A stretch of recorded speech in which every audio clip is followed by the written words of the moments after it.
मैं बचपन से बीजेपी की कार्यकर्ता भी रही हूँ, लेकिन मैं बीजेपी को वोट नहीं दूंगी। तो ये मुद्दा बनेगा, बीजेपी के भी आवाज निकलनी शुरू हो गई है। विपक्ष के लिए संजीवनी होगी, यही पॉइंट विपक्ष के लिए संजीवनी होगी। और 2024 में जो है इसी मुद्दे कि मैं एनपीएस लेने के लिए बिल्कुल तैयार हूँ, सरकार अपनी पेंशन छोड़ दे। उन्हीं का विकास है और उन्हीं का देश बनाते जा रहे हैं। मेरे घर वाले मुझे पूछ रहे हैं क्योंकि मैं 70,000 तनख्वाह घर लेके जा रही हूँ। Plans to revert back old pension if not the reason of thereof। नमस्कार, मैं जून मैसी। इस वक्त हम लोग जंतर मंतर पे है और आप मेरे साथ जो पब्लिक आपको दिखाई दे रहे हैं, ये पुराना पेंशन जो स्कीम है उली करने के लिए ये लोग यहाँ पर प्रोटेस्ट करने के लिए आए हैं। जो नेता होता है अगर एक बार जीत जाए तो उनको पेंशन मिल जाते हैं, लेकिन जो हमारे देश का सेवा करते हैं या हमारे देश में जो 60 साल तक लोगों के लिए काम करते हैं उनका पेंशन बंद कर दिया जाए। लगातार इसके ऊपर प्रोटेस्ट भी होते हैं, लगातार बातें भी चल रही है। लेकिन आज यहाँ पर धरने में आए हुए लोगों से हम लोग जानेंगे कि 2024 आने वाले हैं और ये जो है एक मुद्दा, ये बहुत बड़ा मुद्दा बनने वाले है। क्योंकि चाहे हिमाचल की बात करें, चाहे राजस्थान की बात करें, और तमाम जो पुरानी पेंशन की बात है लगातार चल रहे हैं, तो हम इनसे बात करेंगे कि क्या कुछ इनका मुद्दा है। सर, लगता है हो पाएगा ये? जी मैडम, धन्यवाद करता हूं। आपके चैनल के माध्यम से बताना चाहता हूं, मेरा नाम योगराज चंदेलिया है। अखिल भारतीय केंद्रीय विद्यालय नॉन टीचिंग स्टाफ एसोसिएशन का राष्ट्रीय अध्यक्ष हूं और इफ्सप का राष्ट्रीय सक्रिय कार्यकर्ता हूं। इफ्सप जो है एक महासंगठन है, केंद्र कर्मचारियों की जितनी एसोसिएशन है उन सबको मिला के, क्योंकि अलग अलग हम अपने प्लेटफार्म पे लड़ाई लड़ते हैं। जब केंद्र सरकार से सीधी लड़ाई है ओपीएस की, तो हम एक महासंगठन बनाकर इफ्सप के नाम से, उसके माध्यम से यहाँ पर आए हैं। हमारा मेन मुद्दा है कि जितने भी सरकारी कर्मचारी है, सरकारी तंत्र में सरकारी कर्मचारियों ने, आपने देखा होगा कोरोना काल में भी बड़ी मेहनत से और अपने जान की बाजी लगाकर काम किया, मेहनत की। और एक कोरोना काल से बहुत सारी चीजें पता है सर, सबको पता है, बस आप मुझे ये बताइए। उसके बावजूद केंद्र सरकार की तरफ से 2004 से पेंशन बंद कर दी गई है, जो कि ये अन्यायपूर्ण है। तो आपको लगता है आप लोग ये प्रोटेस्ट से कुछ फायदा होगा? 2024 में मुद्दा बनेगी? मुद्दा तो अभी 22 में भी बन गया था, हिमाचल में आपने देख लिया। सरकार बनी इसी वजह से है। जब सरकार तो मना कर रहे हो पैसा देने के लिए? नहीं, ऐसा नहीं है। ये मुहिम जो है ना आरटी सेल चला रही है, सरकार मना कर रही है। राजस्थान और हिमाचल में, छत्तीसगढ़ में, झारखंड में, तीनों सरकारों ने कहा है कि हम पैसा देंगे। और अशोक गहलोत का अगर आपने भाषण सुना हो तो उन्होंने इसकी पलटबाजी भी करी है, जो कह रहे हैं इसका पैसा नहीं मिलेगा। उन्होंने कहा ये पैसा हमारे पास है, केंद्र सरकार से उसका कोई लेना देना नहीं है, वो उसको वापस लेंगे और ओपीएस को लागू करेंगे। पूरी उम्मीद है, होना शुरू हो गया। और आप देखिए बंगाल में तो ये लागू ही नहीं की गई है। जब बंगाल उसे दे सकता है तो बाकी राज्य क्यों नहीं दे सकते, है ना? इसमें कोई दिक्कत नहीं है। 2024 में लगता है सर ये मुद्दा बनेंगे बहुत बड़े? 23 में ही बन गया मुद्दा मैडम। 6 राज्यों में सरकार, अभी चुनाव होने हैं, उसी में मुद्दा बनेगा। जो पेंशन देने की बात करें, ये तो विपक्ष उठा रहे हैं। अगर ये जो सत्ता पक्ष में है, उठा रहे हैं और कर्मचारी विपक्ष उसी मुद्दे से तो जीत रहे हैं, कह रहे हैं। नहीं, विपक्ष जीत नहीं रहा उस मुद्दे से। विपक्ष का मुद्दा तो हिंदू मुस्लिम और मुसलमान और हिंदू, विपक्ष का मुद्दा है वो विपक्ष का तो मुद्दा ही नहीं है। ये जो पक्ष का मुद्दा है हिंदू मुस्लिम का है, और विपक्ष जो है अपना ये ओपीएस को लेके चल रहा है। अच्छा, क्या लगता है सर ये मुद्दा किसका है? ये मुद्दा जो है हमारा कर्मचारियों का मुद्दा है।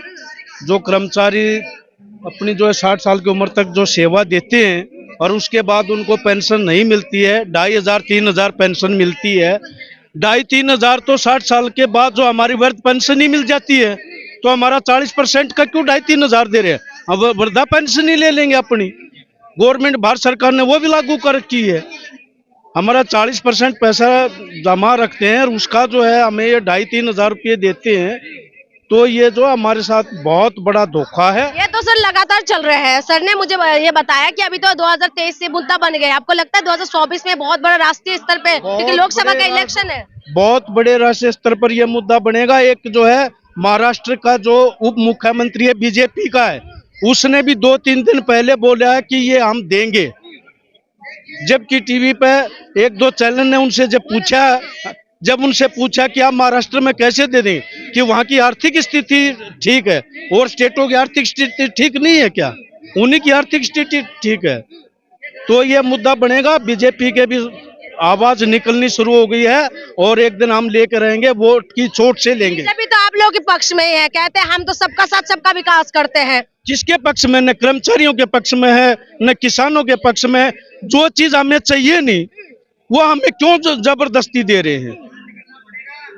एक चीज को जो किसी को हम आपको कुछ दे रहे हैं और आपको वो चीज पसंद नहीं तो आप मना कर देंगे। मना कर देंगे तो मैं आपको जबरदस्ती आपके घर पर थोड़ी डाल के आऊंगा। सबका साथ सबका विकास बोलने वाले ये सरकार सबके हित के लिए काम करते हैं। आपको लगता है कि बीजेपी आप लोगों मैडम, के किसी का कोई विकास नहीं है, उद्योगपतियों का विकास है। कर्मचारियों का, किसानों का, मजदूरों का, छोटे उद्योगपतियों का, छोटे दुकानदारों का, ये सब जो है खत्म करते जा रहे हैं। और जो बड़े उद्योगपति हैं जो उनको सब कुछ जो है ये लुटाते जा रहे हैं और उन्हीं का विकास है और उन्हीं का देश बनाते जा रहे हैं। उन्हीं का विकास है, उन्हीं का ही देश बनाते जा रहे हैं। सर ने बताया नेता जीत जाते तो नेताओं को तो पेंशन होते हैं। सर आप लोगों का बनकर इतना लंबा आप लोगों ने लड़ाई लड़ रहे हैं। वो जो है अब उन लोगों का सबका साथ जो न रहा है, सबका साथ नहीं, अपनों का साथ है और अपनों का ही विकास कर रहे हैं। बाकी जो है सबका जो है जनता के लिए तो कर रहे हैं ना सर, कह रहे जनता के लिए विकास है, जनता के लिए जी रहे हैं। कहीं कोई काम नहीं हो रहा है। कहीं मंत्रालय का कोई अगर कोई काम है तो कोई भी काम अभी नहीं हो रहा है। बिल्कुल भी जो है सब बैठे पड़े हैं। ऐसे बड़े इतना काम करते हैं, सोते ही नहीं है मोदी जी। मोदी जी करते हैं लेकिन जो है कहाँ काम, मंत्रालय से कोई 12 घंटा काम करते हैं। लेटर हम लोग संगठन के लिए जो है लेटर दिए थे, आज करीबन 11 महीने हो गए लेकिन उस पर कोई कार्रवाई नहीं हुई, कोई एक्शन नहीं हुआ। तो क्या कहा जाएगा फिर? वो जो है कोई कार्य नहीं हो रहा, सिर्फ नाम कहीं सब चल रहा है कि हाँ तो नाम और चेहरा ही तो चलते हैं सर, उसी में तो भर का वोट मिलते हैं। हाँ तो नाम की क्या जरूरत है? मोदी हाँ तो फिर ऐसे इसी के लिए तो ये सब जो है सारे यूनियन को मिला करके एक कर दिया गया है और अब इसको उस पर दबाव दिए हुए है कि जो है कार्य होना चाहिए, केवल नाम नहीं होना चाहिए। तो सर क्या लगता है 2024 में ये मुद्दा बनेगी? बिल्कुल मुद्दा बनेगी। जिस तरह से अभी 2022 में भी वहाँ सरकार बन गई इसी ओल्ड पेंशन पर बने हिमाचल में जो है, मतलब कांग्रेस ने बनाया, कांग्रेस ने मुद्दा उठाया। हाँ तो कांग्रेस बाहर थोड़े है, कांग्रेस भी तो सब वही मैं कह रही हूँ, विपक्ष ने मुद्दा उठाया है, ये विपक्ष के मुद्दा जोर शोर से उठा रहे हैं। आपको लगता है कि विपक्ष के लिए ये संजीवनी होंगे? बिल्कुल विपक्ष के लिए संजीवनी होगी। यही पॉइंट विपक्ष के लिए संजीवनी होगी और 2024 में जो है इसी मुद्दे पर जो है मात दी जाएगी उन लोगों को। यानी कि इस बार सरकार बदलने पे है आप लोग? बिल्कुल बदलने पर है। अच्छा, कांग्रेस को लाने वाले हैं? बिल्कुल जी, बिल्कुल। उम्मीद है कांग्रेस आएंगे तो ये हो जाएंगे सब। बिल्कुल सब खुशहाल थे, सब लोग खुशहाल थे। इनके जैसे जो है सब पर जो आज परेशान सब है वैसे कोई नहीं था। इतना खुशहाल है, इतना विकास हो रहा है, आपने बोला कि बेहाल हो गए क्या आप लोग? सब बेहाल है, देख नहीं रहे हैं। इसका जीता जागता जो है सबूत यहाँ पर दिखाई पड़ रहा है कि सब परेशान है। परेशानी में ही तो यहाँ पर आए हुए हैं। अच्छा, और क्या, खुशहाली में कोई यहाँ पर आकर के सब छोड़ करके आए हुए अपने काम धंधों को यहाँ पर आए हैं। तो सिर्फ उनका मुख्य कारण यही है कि वो सब परेशान है। देखिए कहते हैं कि सब परेशान है। हम मैडम से पूछते हैं, मैडम आप लोग पेंशन के इस मुद्दे को लगातार उठा रहे हैं, थोड़ा इस तरफ आइए क्योंकि धूप है। नहीं आप इधर आइए। क्या लगता है आपको, आप लोग लगातार इस मुद्दे को उठा रहे हैं, लगता है क्या ये होगा? नहीं हाँ मैडम, काफी मुद्दे यहाँ विद्यालय हाँ केंद्रीय विद्यालय संगठन से मैं नम्रता शर्मा, काफी मुद्दे इस मंच से आप सुन भी रहे हैं और काफी चैनलों के माध्यम से आप अब टीवी पे भी देखते आ रहे हैं। आप अभी हमने ये एक राज्यसभा में क्वेश्चन उठाया 2 फरवरी 2023 को। इसका जवाब अगर सरकार हमें दे देती है तो हम सेटिस्फाई होंगे। इसमें क्वेश्चन ये पूछा है कि whether the minister plans to revert back old pension if not the reason of there of the steps taken by the ministries to solve grievance of petitioner, whether the minister plans to increase government share in the contribution or not, or whether the ministers are revert back their new pension scheme to own, मतलब अपने आप पे लागू करना चाहते हैं कि नहीं। इसका कारण वो बता दे। जैसा कि अभी सज्जन साहब ने कहा उन्होंने कि 2 साल में कोरोना काल में हमारे डीए रोक दिए गए हैं, ना वो बैकलॉग हमें दिया जा रहा है। लेकिन उस 2 साल में आप आरटीआई के थ्रू अगर ये देख लें मिनिस्टर्स ने अपनी कितनी तनख्वाह बढ़ाई है। अगर वो इसी का जवाब दे दे कि उस कोरोना काल में जब इतने फाइनेंशियल क्राइसिस थे, हमको तनख्वाह और डीए देने के लिए एप्लीकेबिलिटी नहीं थी, काफी उसमें अलाउंसेस रोके गए थे, तो आपकी तनख्वाह किस माध्यम से बढ़ी जा रही थी। दूसरा, हम केंद्रीय कर्मचारी हैं। आज एनपीएस ने ही अपनी वेबसाइट पे, न्यू पेंशन स्कीम की वेबसाइट पे एक कैलकुलेटर जारी किया हुआ है जिसे मैं अभी देख रही थी। हमें रिटायरमेंट के टाइम पे जो हमारा 100% जो हमने अमाउंट अपना शेयर किया है, जिसमें 10% अभी हमारा है, 14% उनका है, मैनेजमेंट शेयर है। वो आप वैसे भी अगर हम अपना लॉगिन करके खोलते हैं तो वो कहाँ पैसा लग रहा है हमें नहीं पता। अभी आप हाल ही में न्यूज देख रहे हैं कि अडानी जी का क्या हाल हो रहा है, धीरे बैक गेट से स्टेट बैंक में जो हमारी एसबीआई है और एलआईसी का पैसा लगा हुआ है। LIC का पैसा अडानी जी के कंपनी में लगा हुआ है, स्टेट बैंक का अडानी जी के कंपनी में लगा हुआ है। उसकी एन्युटी आज एक्सपेक्ट करते हैं 30 साल बाद 7% होगी, लेकिन आज आप वेबसाइट खोल करके देखेंगे तो वो 7% एन्युटी के हिसाब से जो मैं अपना पैसा डाल रही हूँ और 30 साल बाद वो कैलकुलेट होगा, मेरी 11,000 तनख्वाह बन रही है। मैडम मैं एक सिंगल अर्निंग हैंड अपने घर में फैमिली चलाती हूँ। आज मेरे घर वाले मुझे पूछ रहे हैं क्योंकि मैं 70,000 तनख्वाह घर लेके जा रही हूँ। कल को जब मैं 12,000 तनख्वाह घर लेके जाऊंगी, क्या मैं खुद का पालन पोषण कर पाऊंगी? अपने बच्चों नाती पोतियों का तो सेकेंडरी इशू है, क्या मैं खुद का पालन पोषण कर पाऊंगी?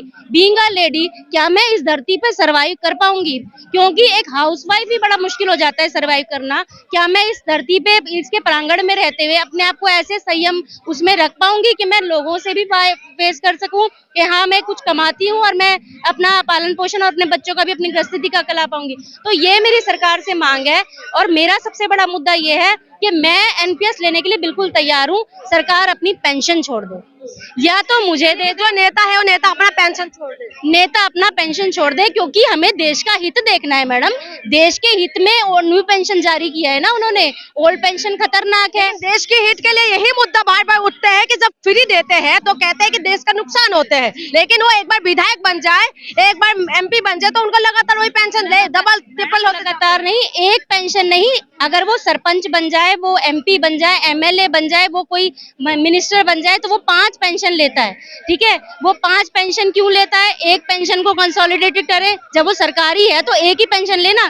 तो अगर आर्मी ऑफिसर्स, आर्मी में जाने वाले लोगों को पेंशन मिल रही है और वहीं अर्धसैनिक बलों को पेंशन नहीं मिल रही है, अभी सुप्रीम कोर्ट ने जारी किया कि अर्धसैनिक बलों को मिलेगी, यानी कुछ था ना उसमें, तभी तो वो मांग किया है और कोर्ट ने लागू किया है। तो ऐसी वो क्या चीज है, हम भी उसका स्वाद चखना चाहते हैं, क्योंकि हम भी रात दिन बैठ करके बच्चों को भी पढ़ाते हैं, अपना घर भी सेटल करते हैं, और सरकार जैसे जैसे करती है हम उसे वोट देके वैसे वैसे उसकी राह में पीछे पीछे चलते। क्या लगता है 2024 में मुद्दा बनेंगे मैडम? 2024 में हम मुद्दा बनाएंगे, और मैं बचपन से बीजेपी की कार्यकर्ता भी रही हूँ, लेकिन मैं बीजेपी को वोट नहीं दूंगी। क्यों?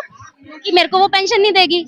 बीजेपी सबका साथ, सबका विकास, सबका अच्छा कर रहा है, तो आप मेरी फैमिली का विकास से आप उनका साथ जी, पेंशन का विकास, पेंशन की वजह से मैं उनका वोट नहीं दूंगी, क्योंकि मेरी 10-12 साल की नौकरी हो गई है और 18 साल की नौकरी बची है। मैं अपना फ्यूचर भी देखूंगी, अपने फैमिली को भी देखूंगी। तो बीजेपी की फैमिली मैं हूँ। बदलने वाले हैं। सरकार बदलेगी, सरकार पक्का बदलेगी। धन्यवाद मैडम। देखिए, आपको खुद सोचिए कि ये केंद्रीय कर्मचारी है और यहाँ पर जो भी लोग आते हैं 60 साल तक यहाँ पर काम करते हैं, जो लगातार ये चाहे जंतर मंतर है, अलग अलग जगह ये लोग लगातार प्रोटेस्ट करते रहते हैं, जो आप भी देखते हैं हम भी देखते हैं। लेकिन सोचने वाली बात यह है, जब नेता के लिए सब कुछ फ्री है, उनके लिए पेंशन है, सब कुछ फ्री रहता है, चाहे रहने का घर हो, इलेक्ट्रिसिटी बिल हो, या हवाई जहाज का टिकट हो, रेल का टिकट हो, या उनका फोन का बैलेंस हो, सब कुछ नेताओं के लिए फ्री है। उसके बाद जब वो रिटायर्ड होते हैं या उनका कार्यकाल खत्म होता है, उसके बाद उनको पेंशन भी दिया जाता है। लेकिन यही कर्मचारी है जो 60 साल तक हमारे लिए काम करते हैं, हमारे बच्चों को पढ़ाते हैं, या हमारी